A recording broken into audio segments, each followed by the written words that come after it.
संपूर्ण महाराष्ट्रामध्ये मागील 1 वर्षापासून बांधकाम कामगार कल्याणकारी मंडळाकडून कामगारांना लाभ देण्याच्या कामामध्ये अत्यंत दिरंगाई सुरू आहे। किंबहुना 99% अर्ज नामंजूर करणे आणि 1% अर्ज मंजूर करणे, जे अर्ज मंजूर होतात त्यांना सुद्धा लाभ न मिळणे, असं सगळं सुरू आहे। काही जिल्ह्यांच्या मध्ये तर 2025 फेब्रुवारी पासूनचे अर्ज अजूनही प्रलंबित आहेत। काही जिल्ह्यांच्या मध्ये निम्म्यापेक्षा जास्त जिल्ह्यांच्या मध्ये 1 वर्षापेक्षा जास्त काळापासून सगळे अर्ज प्रलंबित आहेत। मागील 6 महिन्यापासून या सरकारने हुल उठवली की आम्ही आमदारांच्या कमिट्या तयार करणार आहोत आणि अशा पद्धतीने हेतू त्यांचा असाच होता की चाललेला जो सगळा काळा बाजार आहे तो बाहेर येऊ नये आणि आमदारांनी गप्प बसावं, या हेतूने त्यांनी हा उद्योग बेकायदेशीरपणे केलेला होता। परंतु न्यायालयामध्ये केसेस दाखल झाल्यानंतर त्यातल्या उणिवा पुढे आलेल्या आहेत, चुका पुढे आलेल्या आहेत आणि जे अधिकार अगोदरच सरकारी कामगार अधिकारी, सहाय्यक कामगार आयुक्त यांना दिलेले आहेत, ते अधिकार, प्रशासकीय अधिकार जे आहेत ते लोकप्रतिनिधींना देण्याचा जो उद्योग त्यांनी केला ते कोर्टामध्ये त्यांना आपलं बरोबर आहे हे सिद्ध करता आलेलं नसल्यामुळे आमदारांच्या कमिट्या सध्या स्थगित झालेल्या आहेत। परंतु इतर जे सर्व महत्त्वाचे मुद्दे आहेत ते आपण लक्षात घेतले पाहिजेत। उदाहरणार्थ त्यांनी हे हॉस्पिटल्स महाराष्ट्रभर सुरू केली आणि हॉस्पिटल सुरू केले म्हणून बांधकाम कामगारांच्या पत्नींना मिळणारी जी प्रसूती रजा लाभ होता तो 15,000चा तो त्यांनी थांबवला। सिझरिंगसाठी 20,000 रुपये दिले जात होते ते थांबवले। गंभीर आजारासाठी 1 लाख रुपये दिले जात होते ते थांबवले आणि दुसऱ्या बाजूला ही हॉस्पिटल सुद्धा बंद पडलेली आहेत। खरं म्हणजे फक्त हॉस्पिटलच्या खर्चाचा मुद्दा नाही, त्यामध्ये त्या प्रसूती झालेल्या स्त्रीला तिचं जे नवजात बाळ आहे आणि तिची तब्येत जी आहे ती योग्य राहण्यासाठी किमान 15,000 रुपये मदत तिच्यासाठी खूप मदतीत महत्त्वाची ठरलेली होती। कारण नाहीतरी ती सरकारी दवाखान्यामध्ये काही ज्यांची परिस्थिती नाही त्यांची डिलिव्हरी होते, प्राथमिक आरोग्य केंद्रामध्ये होते, काही ठिकाणी त्या ठिकाणी खाजगीच्या मानाने चांगल्या सुविधा आहेत आणि प्रसूतीबद्दल खाजगी हॉस्पिटलमध्ये जाणारा अनुभव फारसा चांगला नाही आणि असं असून सुद्धा त्यांनी एकतर्फी पद्धतीने एका बाजूने हॉस्पिटल नेमलेत म्हणून ह्या 3 योजना त्यांनी बंद केल्या आहेत। हे खूप भयानक आहे आणि त्याच्यामुळे ह्या 3 योजना त्यांनी परत सुरू केल्या पाहिजेत। त्याच्यानंतर एक महत्त्वाची गोष्ट लक्षात घ्या की अशा सर्व अवस्थेमध्ये किती भ्रम लोकांच्या मध्ये सोडले जात आहेत, किती वावड्या उठवल्या जात आहेत। आता उदाहरणार्थ सायकल, आम्ही त्या कल्याणकारी मंडळाच्या काही कर्मचाऱ्यांच्या बरोबर चर्चा केली, अधिकाऱ्यांच्या बरोबर चर्चा केली। त्यांचं म्हणणं असं आहे की सायकल देण्याच्या बद्दल कसलाही निर्णय झालेला नाही, कसलीही सूचना नाही, काही झालेलं नाही आणि जणू काय आता सायकल मिळणार आहे 8 दिवसांनी 15 दिवसांनी, मग तुम्ही नूतनीकरण करून घ्या आणि तुम्हाला आम्ही सायकल देऊ म्हणून आता तुम्ही आम्हाला 200 द्या 500 द्या, हे जे सगळं सुरू आहे ते अत्यंत भयानक आहे। मेलेल्या माणसाच्या टाळूवरला लूण खाणारी जी प्रवृत्ती असते ना, लोणी खाणारी, तसं हे त्याच्यातून होतं आणि एक अत्यंत खोटी योजना सांगण्याचा प्रयत्न केला जातोय। या सर्व परिस्थितीमध्ये आज आम्ही सांगलीचे सहाय्यक कामगार आयुक्त जे आहेत मुजमिल मुजावर यांना आम्ही निवेदन दिलं। त्यांना आमचं निवेदन जे आहे ते शासनाकडे पाठवून देण्याची विनंती केली, ते पाठवून देतो म्हणून सांगितलं आणि त्यांच्यासमोर आम्ही हे प्रश्न उपस्थित केले आणि त्यांना आम्ही सांगितलं की जेवढे प्रलंबित अर्ज आहेत तेवढे ताबडतोब मंजूर करा। औरंगाबाद संभाजीनगर उच्च न्यायालयामार्फत 30 तारखेला निकाल दिलेले, 8 दिवस होऊन गेले, कमिट्या स्थगित झालेल्या आहेत। कमिट्या स्थगित झाल्या म्हणून त्याच्यानंतर 6 दिवसांनी या मंडळाने पत्र काढलं सगळ्या ऑफिससाठी की तुम्ही आता हे जे काही मंडळं आहेत किंवा मंडळाच्या वतीनं जे कमिट्या निर्माण केल्या आहेत त्या तुम्ही कार्यान्वित करू नका, त्यामार्फत तुम्हाला निर्णय घेता येणार नाही। आता हे होऊन सुद्धा 8 दिवस झाले, परंतु तरी सुद्धा या कल्याणकारी मंडळाकडून चावटपणा सुरू आहे। एका बाजूनं लिखित पत्र काढायचं आणि दुसऱ्या बाजूला त्या सरकारी अधिकाऱ्यांना त्यांनी आयडीच दिलेली नाही. ते कसं काय काम करणार? तर हे जे सगळं सुरू आहे ते कार्यकर्त्यांनी, कामगारांनी समजून घेणं गरजेचं आहे. आणि खोट्या बनावट गोष्टीच्या मागं लागण्यामध्ये काही अर्थ नाही. महत्त्वाच्या ज्या गोष्टी आहेत त्या या मंडळामध्ये टिकल्या पाहिजेत असं आमचं म्हणणं आहे. विद्यार्थ्यांच्या शिष्यवृत्ती टिकल्या पाहिजेत.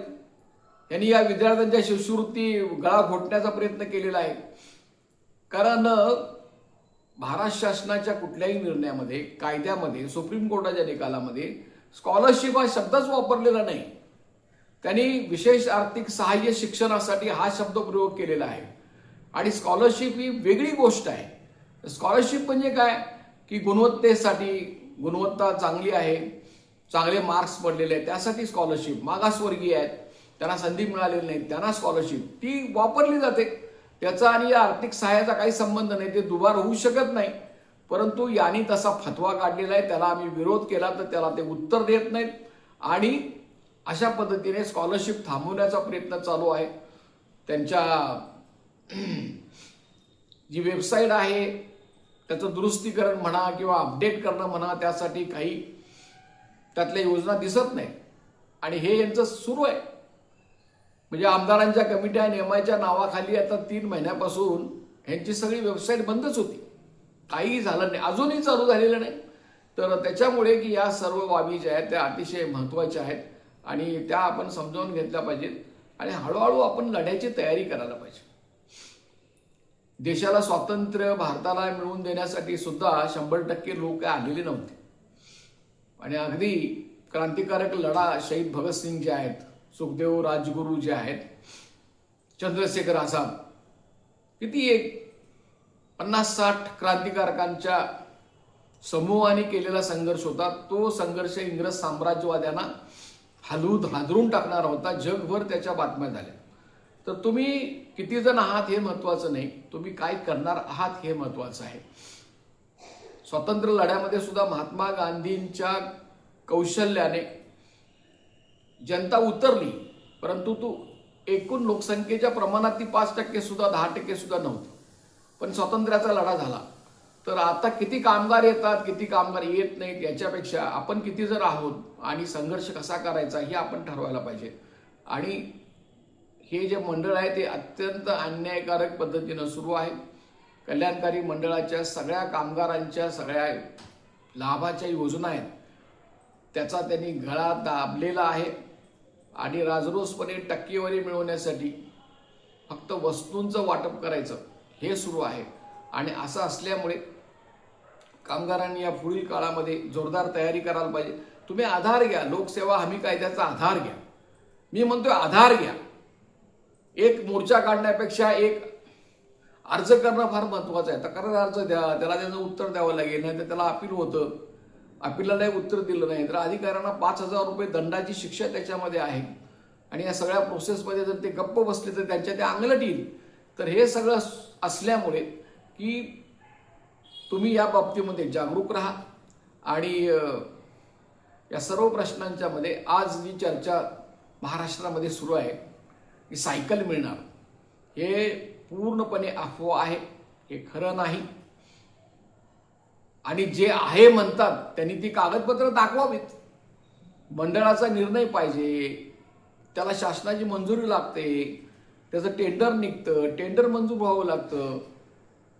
आणि मंजूर झाल्यानंतर मग भेटलेला टेंडर जो कंत्राटदार आहे तो सायकलचा पुरवठा करतो आणि मग ती मिळाली तर सायकल मिळणार. तर हे असं सुरू आहे. कारण मुळातच आता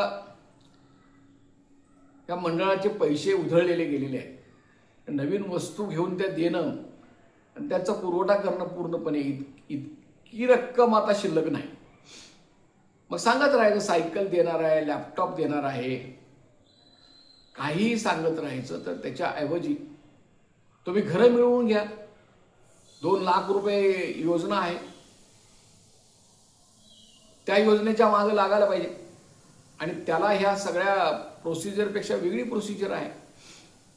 आम्ही या सांगलीमध्ये 105 लोकांना एका वर्षामध्ये आम्ही घरं मिळवून दिलेली आहेत. राहिलेली दुसरी आणि 75 घरं आता मंजूर आहेत. तर या सर्व प्रयत्न तुम्ही करा आणि खोट्या अफवेवर विश्वास ठेवू नका. आणखीन लोकांना, काही लोकांच्याकडनं फसवलं जातं, हे बरोबर नाही, असं होऊ नये याच्यासाठी तुम्ही सांगा. मी शंकर पुजारी. हे जे यूट्यूब चॅनल आहे ते असंघटित उद्योगातील कामगारांसाठी चालवलं जातं. या यूट्यूब चॅनलला सबस्क्राईब करण्यासाठी काही रक्कम लागत नाही, विनामूल्य आहे.